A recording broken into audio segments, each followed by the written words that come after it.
Hey, Bob Nolan here with Thought Provokers. Have you ever made a mountain out of a molehill? Or a molehill out of a mountain? One of the more embarrassing things in my memory bank is all the time and energy I've wasted on things that were less than important. I've gotten irritated, judgmental, worried, or even happily enthusiastic about the wrong stuff.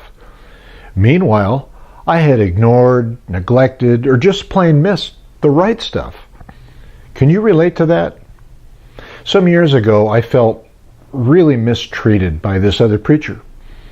Unfortunately for me, he had the upper hand and had done a little damage to me financially, as well as some reputation problems with other people. I was fit to be tied. I felt mistreated, lied about, even betrayed. So I called my friend Dave. Hey Dave, hoping to find comfort for my soul and validation for my sense of offense and all the time I wanted to spend dwelling on it and being mad. I mean, I was looking for a pat on the back, encouraging nice words. God's on your side, Bob. That guy's gonna get it. You know, gushy encouragement stuff. Boy, oh boy, was I disappointed and not a little bit irritated when Dave said, Bob, it doesn't matter. He said, this guy's not going to change his mind or change his ways, and you're not going to fix it. This has got nothing to do with what you're supposed to be doing or where you're going. It doesn't matter. Then, to my surprise, Dave asked me right there on the same phone call to join his board and help him with the work he was doing. I think I heard the voice of God. And as usual, God spoke the unexpected and less than comfortable. It was wisdom instead of comfort. It wasn't just right. It was intelligence from heaven. I began to think about the time and energy I've wasted on issues that really weren't important. I've lost sleep being anxious or even judgmental about things that did not matter. Mountains out of molehills. Passionate arguments over not so much. I didn't mean to make mountains out of molehills, but at times I've strained at gnats while swallowing camels. Remember that one? So I thought, now is this in the Bible? And I began to look for it. And there it was. Let me mention just a couple of instances. Jesus spent a lot of time explaining to people what matters and what don't. One day, the lawyers accused Jesus and his apprentices of not washing their utensils properly before reading. These scribes had taken the Bible literally, but turned God's good words into legalistic nitpicking. Jesus responded, in effect, it doesn't matter. Washing your religious silverware doesn't help anybody. You people honor God with your words, but you sure don't sound like him.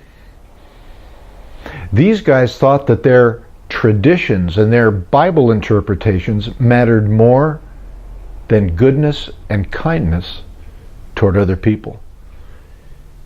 In fact, Jesus' own disciples got upset sometimes because other disciples weren't part of their team. Jesus said, it doesn't matter. If they're not against us, they're for us. Don't waste your energy on things that don't matter. Go ahead, look it up. I know I paraphrased it, but that's basically what he said. And just one more out of many. A lot of stories.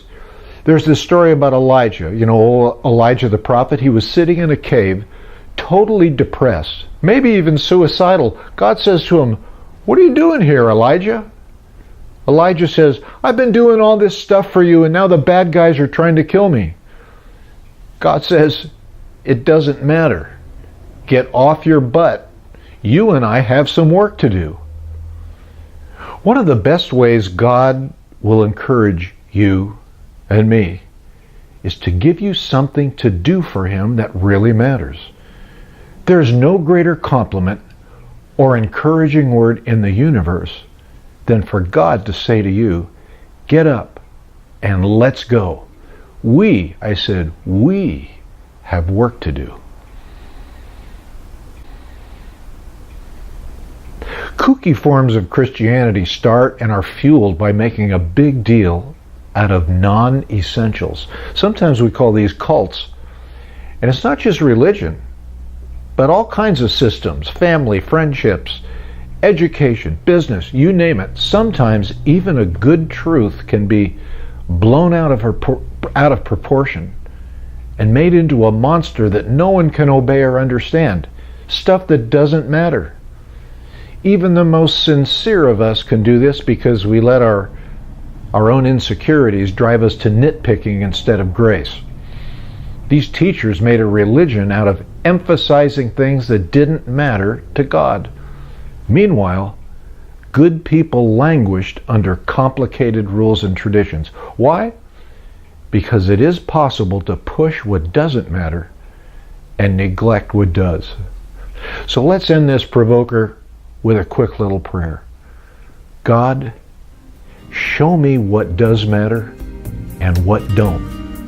And show me something to do with you today. Amen. I'm Bob Nolan. This is Thought Provokers.